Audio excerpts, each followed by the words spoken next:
Bonjour à toutes et à tous. Aujourd'hui, on va parler d'un sujet qui touche à quelque chose de fondamental, le langage. Pas le langage en général, mais une forme de langage conçue pour restreindre la pensée. Une langue inventée pour empêcher les gens de réfléchir librement.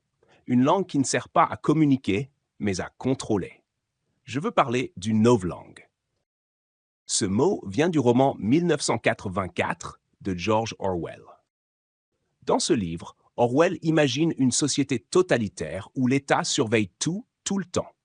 Mais ce contrôle ne passe pas seulement par des caméras ou des policiers. Il passe surtout par les mots.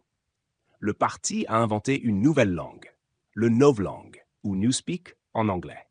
Et cette langue a un but très simple, empêcher les citoyens de penser par eux-mêmes.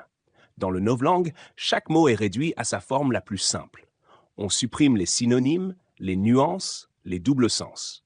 Il n'y a plus de mauvais, il y a juste in bon. On ne dit plus très bon, on dit plus bon ou double plus bon. C'est une langue qui simplifie jusqu'à l'absurde.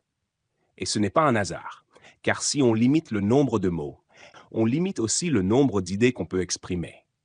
Et si on limite les idées, on limite la possibilité de critiquer le pouvoir. Imaginez un instant qu'il n'existe plus de mots pour justice, plus de mots pour liberté, ni pour mensonge. Que devient la société si on ne peut même plus penser ces concepts? C'est là que se trouve la force du novlangue. Il ne réprime pas les idées par la force, mais il les rend impossibles à formuler. C'est une censure sans violence, une dictature sans cri. Pas besoin de punir ceux qui s'opposent au régime. Il suffit d'effacer les mots qui leur permettraient d'exprimer leur opposition. Ce que George Orwell montre, c'est que le langage n'est pas neutre. Il structure la façon dont on voit le monde. Quand on dispose de mots précis, on peut penser avec précision. Quand le langage est flou ou limité, la pensée devient floue elle aussi.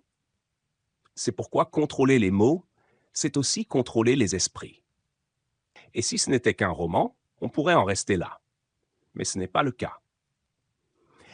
Dans la réalité, on observe des formes de novlangue dans la communication politique, économique, médiatique. On parle par exemple de dommages collatéraux au lieu de morts civiles, de plans de sauvegarde de l'emploi pour désigner des licenciements massifs, ou de restructuration quand une entreprise ferme un site ou supprime des postes. Ces expressions ne sont pas choisies au hasard. Elles atténuent la gravité des faits. Elles permettent de présenter des décisions difficiles, comme si elles étaient neutres, rationnelles, inévitables. Et en les utilisant, on finit par adopter sans s'en rendre compte le point de vue de ceux qui les imposent. Le langage des entreprises fonctionne souvent de la même façon. On parle d'agilité, de valorisation du capital humain, de performance responsable. Des mots flous, des concepts abstraits qui masquent parfois des réalités très concrètes. Précarité, surcharge, surveillance. Même sur les réseaux sociaux, certains termes deviennent des automatismes, des étiquettes qu'on colle pour éviter de réfléchir. Un mot suffit à disqualifier.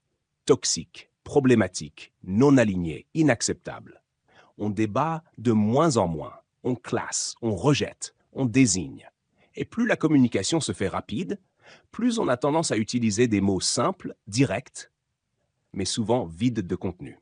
La conséquence, c'est qu'on pense moins clairement. On raisonne par réflexe, par mots-clés, on simplifie, on résume, on supprime les nuances. C'est ça le vrai danger du novlangue. Il ne se limite pas à un régime totalitaire. Il peut s'infiltrer partout où le langage est instrumentalisé, vidé de sens, utilisé pour orienter la pensée sans que cela se voie. Alors que faire? La première chose, c'est d'identifier ces mécanismes, de prendre conscience des mots qu'on utilise et de ceux qu'on nous propose. Ensuite, c'est de refuser les euphémismes, de poser des questions quand une phrase semble trop bien tournée pour être honnête. Qu'est-ce que ça veut dire exactement? Qui parle et dans quel but? Est-ce qu'un autre mot ne serait pas plus clair, plus juste? Enfin, c'est de prendre le temps de lire, d'écouter, de formuler ses idées avec précision. Car penser demande des outils. Et ces outils, ce sont les mots. Le novlangue nous montre que réduire le langage, c'est réduire la pensée. Mais à l'inverse, enrichir son vocabulaire, c'est élargir sa compréhension du monde. Merci d'avoir écouté. Si ce sujet vous intéresse, n'hésitez pas à approfondir la lecture du roman 1984 de George Orwell. Et surtout, restez attentif à ce que vous entendez, ce que vous lisez et ce que vous dites. Car parfois, derrière un mot, il y a tout un programme.